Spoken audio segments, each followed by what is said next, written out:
La colonización es un proceso en donde un grupo de personas se van de su tierra natal a tierras lejanas con el fin de poblarlas, sacar riquezas y expandir su cultura. Sudamérica es un subcontinente que posee naciones con un rico legado cultural español y portugués. Es de esperarse, pues estos fueron los imperios que sentaron las bases para que posteriormente se fundaran estas naciones. Es por ello que hoy en día la cultura de países como México, Argentina, Venezuela, Perú, entre otros, están altamente influenciados por la cultura española, y la cultura de Brasil con la cultura portuguesa. Sin embargo, muchas veces olvidamos que los países de esta región también recibieron colonización de otras naciones, aunque en mucha menor medida que España y Portugal, como por ejemplo Argentina con los italianos o Chile con los alemanes. Y esta colonización no se limita solamente con los países europeos. Hay una interesante pero poco conocida historia sobre la inmigración y colonización de un país del lejano oriente en Sudamérica. Estamos hablando de nada más y nada menos que Japón, probablemente uno de los pueblos del mundo con más apego a su cultura y a sus tradiciones. Es realmente interesante la historia de cómo Sudamérica recibió colonización de la Tierra del Sol naciente. Primero empezamos con Brasil, que es el país sudamericano que más colonización japonesa recibió, y por consiguiente, es quien posee la comunidad Nikkei más grande del mundo. En 1907, Brasil y Japón firmaron un acuerdo migratorio, por lo que el gobierno brasilero empezó a otorgarle facilidades a los inmigrantes japoneses. Entre 1917 y 1940, llegaron a Brasil más de 150.000 inmigrantes japoneses, que se establecieron principalmente en la ciudad de Sao Paulo para trabajar en las plantaciones de café. La recepción de los japoneses tampoco fue muy buena. Los terratenientes brasileños aún seguían teniendo mentalidad esclavista, y los japoneses sufrieron un duro choque cultural. Los japoneses empezaron a crear comunidades para vivir todos juntos, y escuelas donde instruyeron a sus hijos y preservaron su cultura.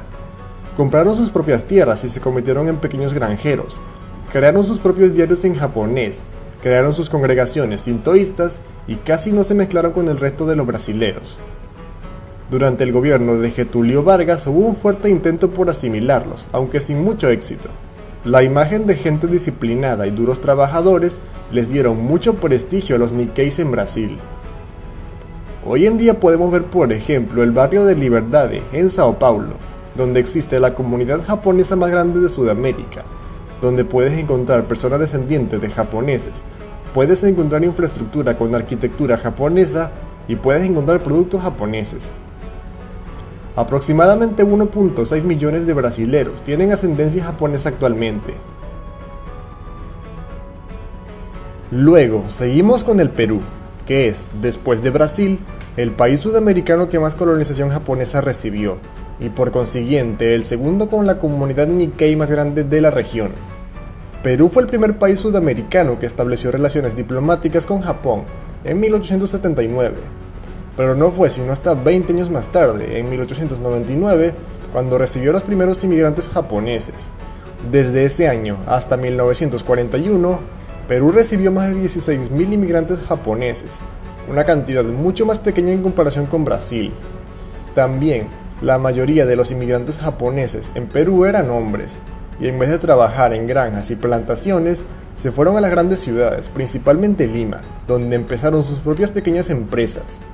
Sin embargo, la estancia de los japoneses en Perú tampoco fue muy cordial.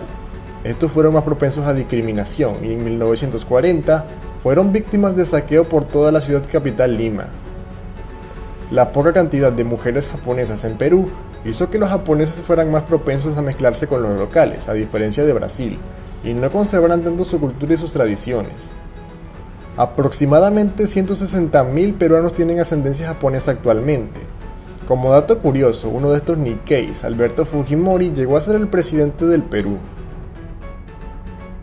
Y pues bueno, Brasil y Perú fueron los dos países sudamericanos con la colonización japonesa más grande de la región.